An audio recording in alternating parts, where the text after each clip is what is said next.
It's the unholy union of bad parenting, child murder, and a misguided coping mechanism that will span across 5 decades, 12 movies, and claim over 150 victims. Friday the 13th.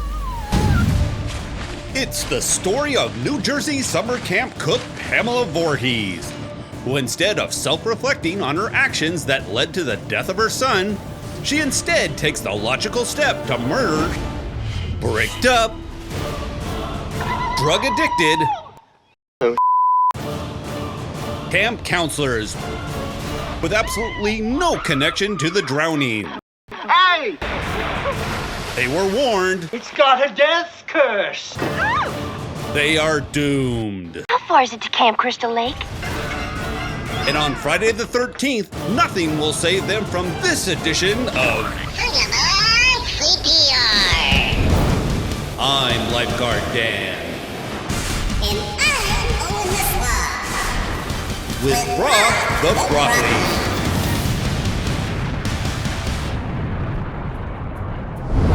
We are first introduced to Annie, Crystal Lake's newest cook, as she makes her way to camp, despite multiple warnings from the locals.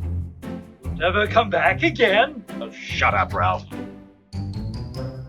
Then after berating Ralph for his harsh warning, he then goes on to give her a harsh warning, Camp Crystal Lake has changed. which does nothing more than give the audience a tasty laxative for their exposition dump.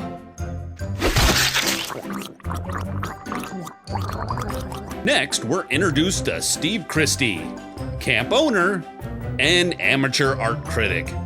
You do it very well. A man who somehow convinces the local health department that it's perfectly fine to open a camp steps away from a lake that still has the rotting corpse of a child. I don't remember seeing that in the brochure. And with no moral compass to guide him, he immediately abandons his new employees so they can get to know each other a little better. That's what I call making bacon. And for that, they must be punished.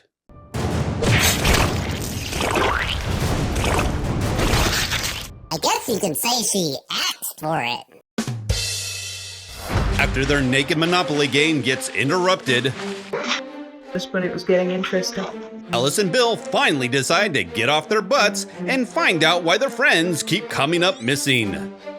What is going on? But after about 2 minutes of searching, they decide to break and enter the camp's office, instead of the much more logical choice of just using the keys. I bet Steve will be pissed when he gets back. I wouldn't worry too much about Steve. After the generator goes out, yet again, Alice decides to go off on her own and find out what's keeping Bill. And in the time-honored tradition of horror movie logic, instead of getting the heck out of Dodge, Alice decides to barricade herself in the main lodge by closing the drapes and blocking a door that swings outwards, only to discover that the killer has his own set of keys. Seeing headlights and thinking that she's been saved, the truth is finally revealed. The counselors weren't paying any attention. They were making love while that young boy drowned. Should've just killed the missing lifeguard. Jason was my son, and today is his birthday. And in a desperate attempt to break free of the murderous clutches of Miss Voorhees, Alice remembers that this camp comes fully armed. Holy crap! Hold up, what kind of a camp is this? Why didn't they just come here first?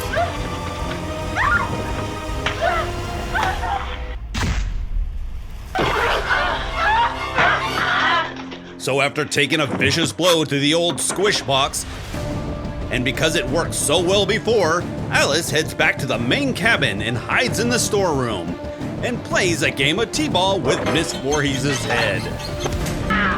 And instead of grabbing the conveniently located rope and tying her up, what does she do instead? Have an introspective moment down by the lake instead of driving off in the Jeep? Correct you are, Owen. And as every slasher fan knows, never, I mean never, celebrate too early. Kill her, Mommy. Kill her. Because behind every great man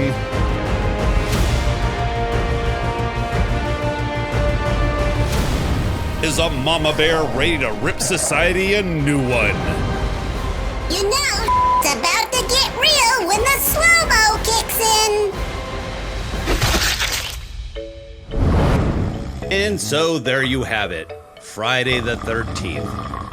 A movie that leaves us with just as many questions as it does answers. Like, why didn't they simply move the camp 13 miles down the road to Lake Tomahawk that has far less bad press? And who couldn't forget, Now, if you were a flavor of ice cream, what would it be? how could a 49-year-old woman who is 5 foot 7 inches and weighs in at 157 pounds manage to throw a body through a window, sprint back to her Jeep, drive back to the same cabin, and do all this in record time and not even break a sweat? Well, I'm Mrs. Voorhees. So write your answers in the comment section down below. And while you're at it, why not show us a little love by enlisting in and spreading our weekly complaint fest to the masses? Or else, Ta-da!